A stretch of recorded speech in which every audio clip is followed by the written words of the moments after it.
guys, it's me again, Jan, and for today's video ay tuturuan ko kayo kung paano kunin yung ating digital national ID. So without further ado, let's jump to the video in 3, 2, 1. So ayan, nandito na tayo sa ating screen recording at ang una nating gawin is pumunta tayo sa Chrome. So pindutin lang natin. Tapos i-search natin Digital National ID. So, bubungad sa pinakauna yung national-id.gov.ph. So, pindutin natin. Tapos, proceed. Tapos, fill outan na natin itong ating basic information. So, tatakpan ko siya para for safety purposes. Ayan. Pagkatapos nating ma-fill outan yung lahat, is continue lang natin. Ayan. Ayan. So, nandito na. Pagkatapos, i-allow lang natin yung camera natin dito.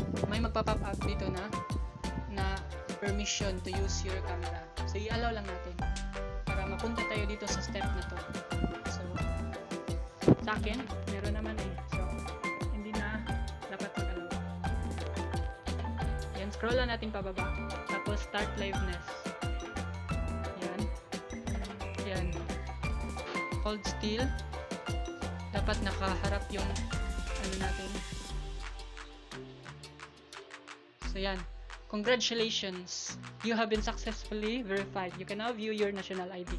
So pag pinindot natin itong view national ID, makikita na natin yung national ID natin. So ayan. Pindutin ko.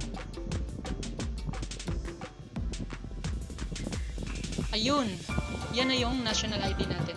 Tapos pag pinindot natin yan, click, yan yung back niya. Yan yung front and back. So, yun lang, madali lang siya. So, yun guys, thank you for watching my video.